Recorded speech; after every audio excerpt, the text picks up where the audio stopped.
I mean, I think there have been a few great movies. I just haven't watched any of them. I watched a couple of them, I guess.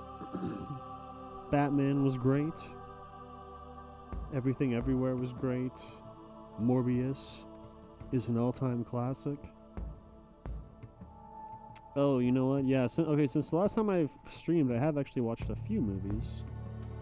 I haven't really talked about Obi-Wan. Have I? I think no, I think I did briefly.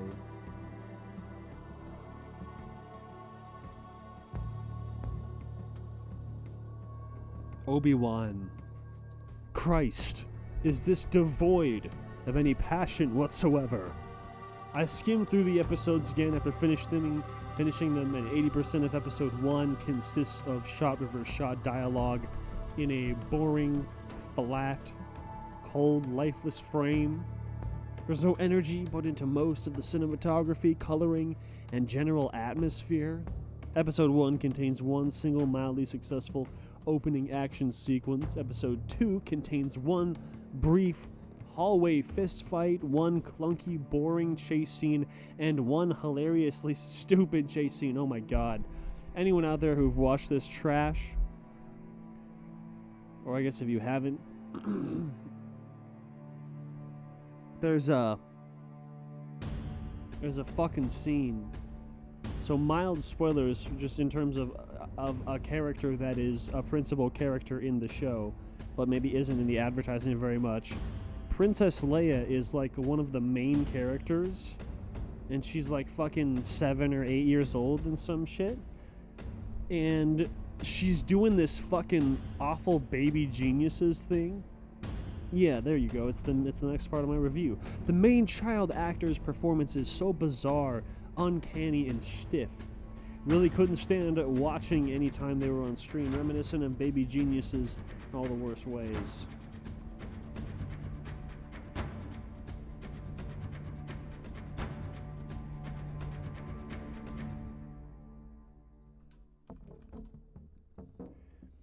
Ewan is nailing the 70% Alec Guinness / 30% young Obi-Wan balance. He is sad and boring, like the character should be at this point in his life. Everything that's gone on. I mean, he's just kind of a husk of a being. He's hardly existing anymore.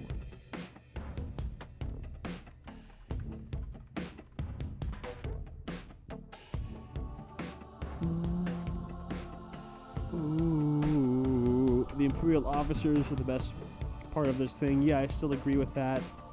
Moses Eisley is fine. I mean, honestly, she is one of the better parts of the show, but still, I just think the whole show is so fucking painfully mediocre that it's like, I don't know. I don't think Moses Eisley is that great. I think the other guy, who's kind of like the bigger guy with the weirder like dome-shaped helmet, who's always like coming up to her and talking like this, and he has like a scary face. I guess I can just look at the cast list. The fuck? The cast only includes Ewan McGregor? Oh no, there we go. No, wait. No, the cast is only showing Ewan McGregor. That's a fucking lie. Get the shit out of here. Anyway, yeah. I would say I did watch episode 4. I thought episode 4 was slightly better than these episodes so far. Oh my god. Kumail Nanjiani is in this, and I really like him when he's cast correctly, but god, that was awful. Kumail's part in this fucking episode 2 was just fucking... Get it out of here! One of the worst casting decisions I think I've seen in years. Because he wasn't really acting. He's just doing that thing that a lot of comedian types do when they're cast. Or I guess a better comparison would be when Hollywood actors or just normal A/B tier Hollywood celebrity types are cast in animated voice acting roles, you know? And it's like, 50-50. Some of them actually do a pretty great job. Like,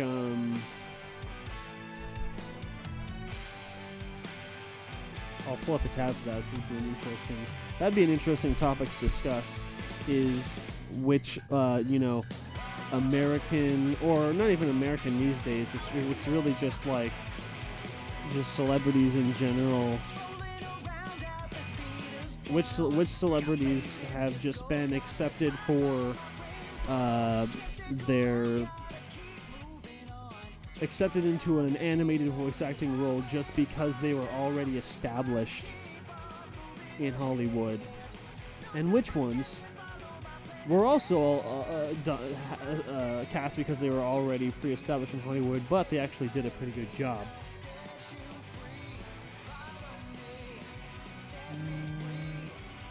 Like DreamWorks, right?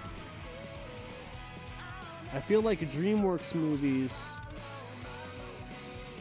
the animated movies, right? They always hire, like, I mean, I guess Disney does too a lot these days, but like, yeah, DreamWorks. Oh, Mike Myers, that's a good one.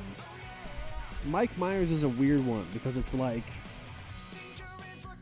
most of his live action comedies are just kind of fucking horrible. Like, for their time, you know, Austin Powers, they did their thing. I enjoyed them. I have not rewatched them since I was, I don't know, in my mid-late teens. So I gotta see them again, see how they hold up for me personally.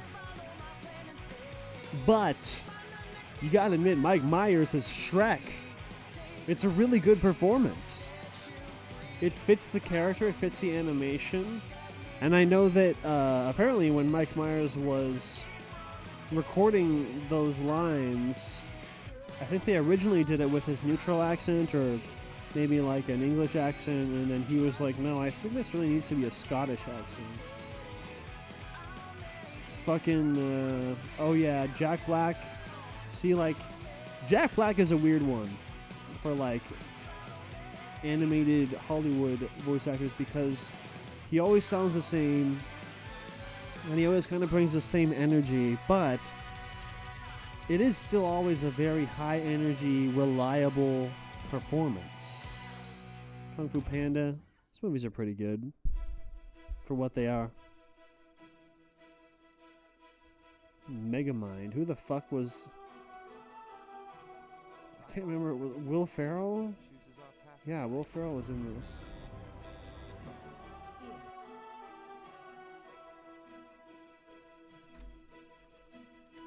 Megamind. Cast. Fucking, yeah, look at this shit. This is exactly what I'm talking about. This is exactly what I'm talking about. 100%. Megamind. Starring Will Ferrell, Jonah Hill, Brad Pitt, Tina Fey, Ben Stiller, David Cross, J.K. Simmons, who does actually have a very good voice for animated characters. It's just that he is kind of the same in every role. Still, great voice. And he knows how to use it well. Just all these these are just all like A and B tier established celebrities.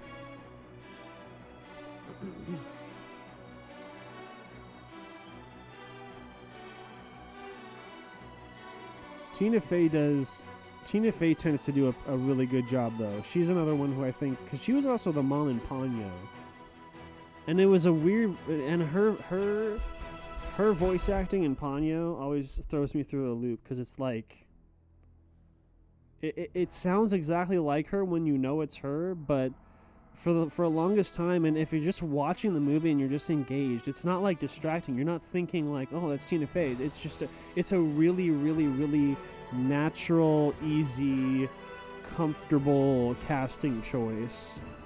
You know, I really love the energy she brought to it. So yeah, I like Tina Fey as a voice actor. Very simple, but it works. Oh, you know who else is a Hollywood celebrity type, but excels at voice acting? Anna Kendrick. She's got that extremely, sometimes quick, effective, bubbly energy. Kind of like the high, chipmunky voice.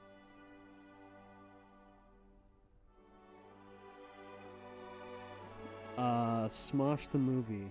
I don't know if I remember anything about it. Let's see.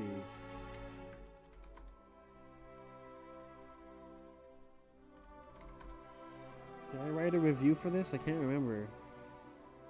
Oh, okay. I wrote a little review. Let's see if I can jog my memory. I need some better background music for this.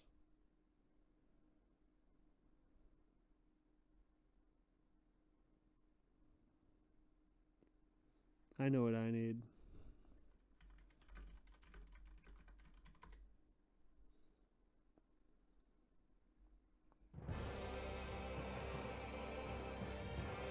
This is a review of Smosh the movie.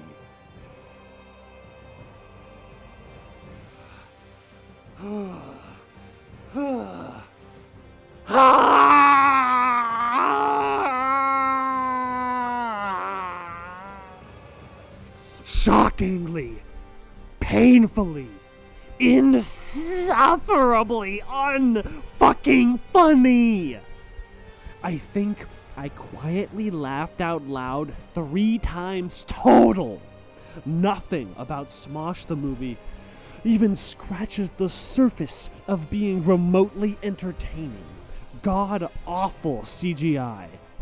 Terrible I just read the comment below. It made me laugh. God-awful CGI. Shit, back. There we go. Terrible acting. A story that has been written thousands upon thousands of times before. And it's just offensive.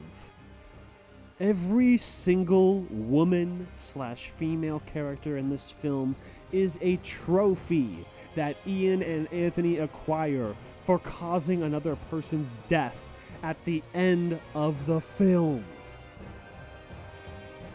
Now, maybe they would argue that this is some kind of satire/parody, we're self-aware that this is awful, and we're making fun of the fact that movies, make women as trophies and keep women as prizes. We're making fun of that, even though we're not actually providing any commentary or satire or parody or any kind of nuance to the subject whatsoever.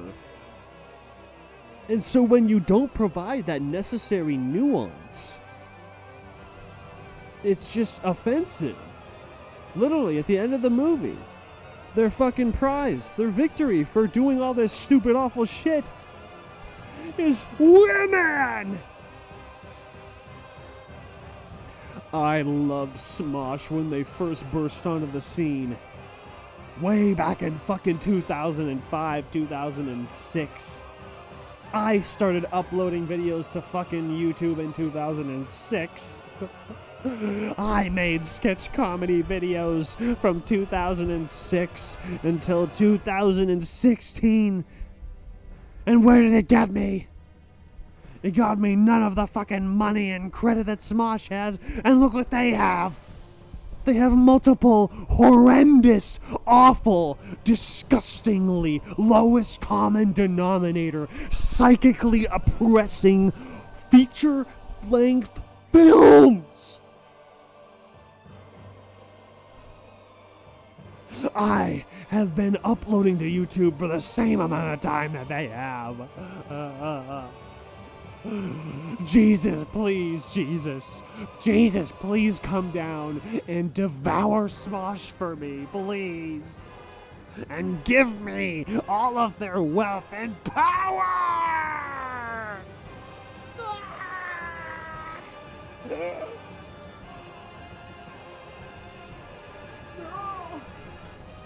No! Too powerful!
Thank you very much for that custom review of Smush the movie.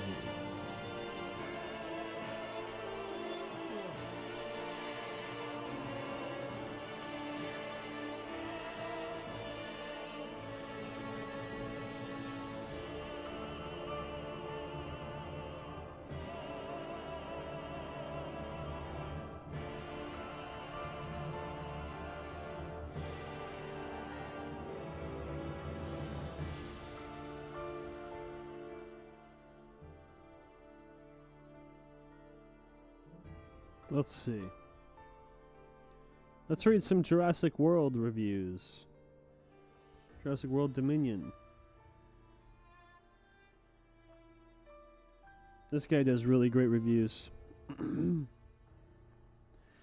not excited to inform you that Jurassic World Dominion is comparable to The Rise of Skywalker, but that's the reality of what we're dealing with here. In terms of franchise structure, the Jurassic World series does have its share of similarities to Disney's Star Wars trilogy. A safe, exciting crowd-pleaser introduction, an ambitious and divisive middle chapter, and now, a stinker of a third film that overstuffs itself in an attempt to fix what's already impossible to glue back together. Remember this from The Lost World? Quote, "Don't worry. I'm not making the same mistakes again. No, you're making all new ones." Quote. Top of your watch list, Everything Everywhere All at Once, Possession. Possession. Which one is Possession? I gotta look that up after this.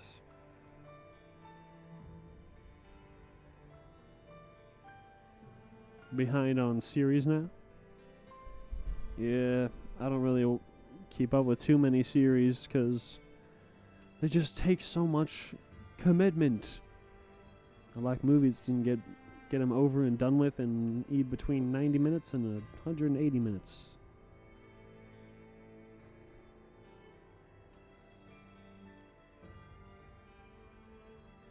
But it's also comparable to The Rise of Skywalker in its slapdash over-ambitious sense of incompetence. Almost every creative decision, and there are many, in Dominion falls flat on its face. Starting with a now this expository newsreel that only plunges further and further into a void of cheap, shameless nostalgia pandering. This movie has legacy characters taking off sunglasses and wielding flares and looking at power grid blueprints in same mimicking form as the original Jurassic Park, all while saying and doing nothing worthwhile. Going out to Target and buying their Funko Pops is a comparable artistic endeavor. The theme park fluff of the previous two entries has been replaced by an uncomfortable reverence for lore and character. Does Universal know I am here to see dinosaurs eat people? It's a waste of time to have these great actors return in service to a screenplay that honestly should have never been written or read aloud.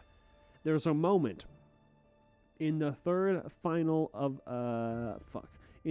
third of the film, where Alan Grant says something along the lines of, "Are you okay?" to Ellie, and she responds with, "Someday."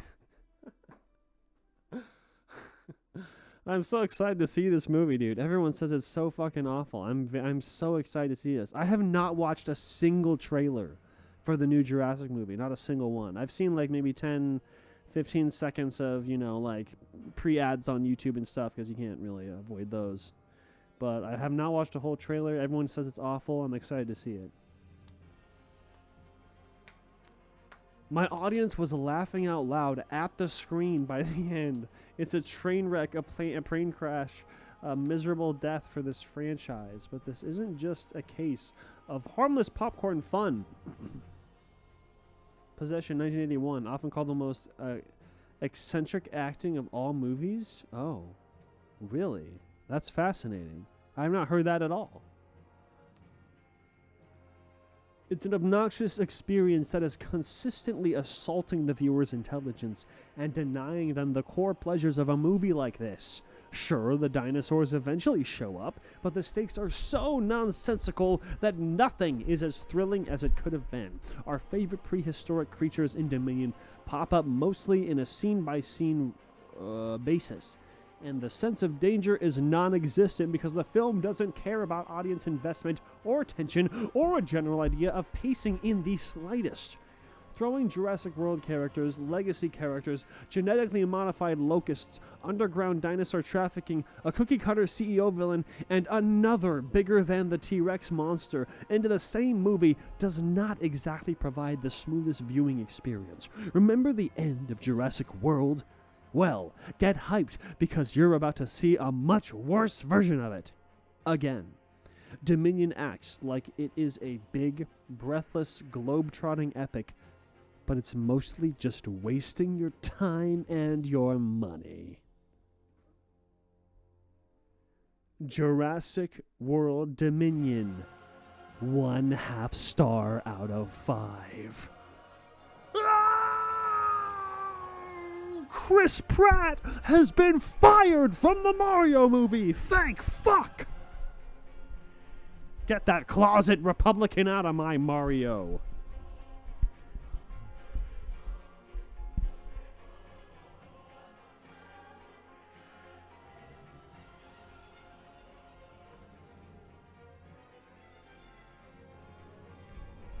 Possession. A woman left her family for an unspecified reason. The husband determines to find out the truth and starts following his wife. At first he suspects that a man is involved, but gradually he finds out more and more strange behaviors and bizarre incidents. That indicates something more than possessed love affair. Wowie zowie! Holy shit, is this the same guy, I think? Yeah, this is the same guy who did the review I just read.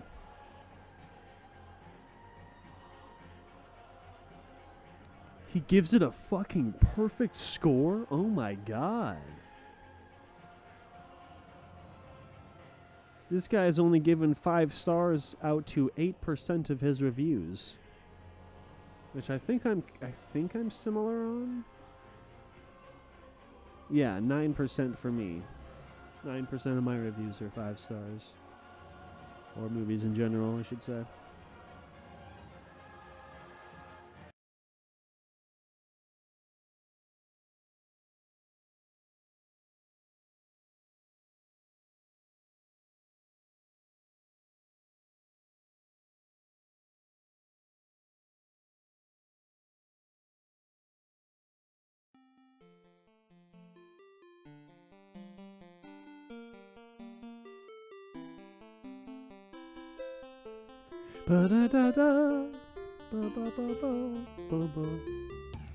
Thank you, I agree.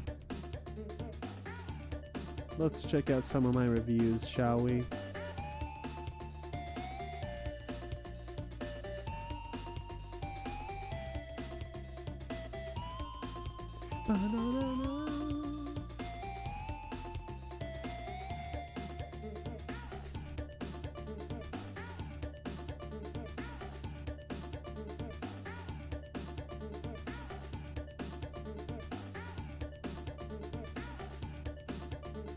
The most recent movie I watched is a 2022 release called Choose or Die.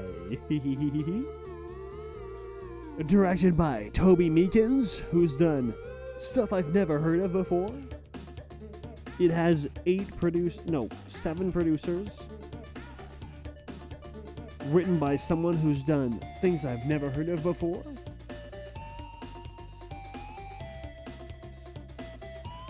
But I watched it. It actually is one of the worst reviewed movies on average that I've watched recently, but for me, actually, it was mildly better than all the other stuff I've watched in the past, month, for the most part. Choose or Die. A new Saw installment, but with most of the fat trimmed off and plenty of creative, silly, and a few genuinely disturbing kill scenarios. The performances are nothing award-worthy, but they do much better than the standard Netflix International B movie schlock. One particularly harrowing scene that solely features audio of an actress's voice over the phone left me gleefully sickened. 78 minutes without credits, fast, fun, and stupid as hell.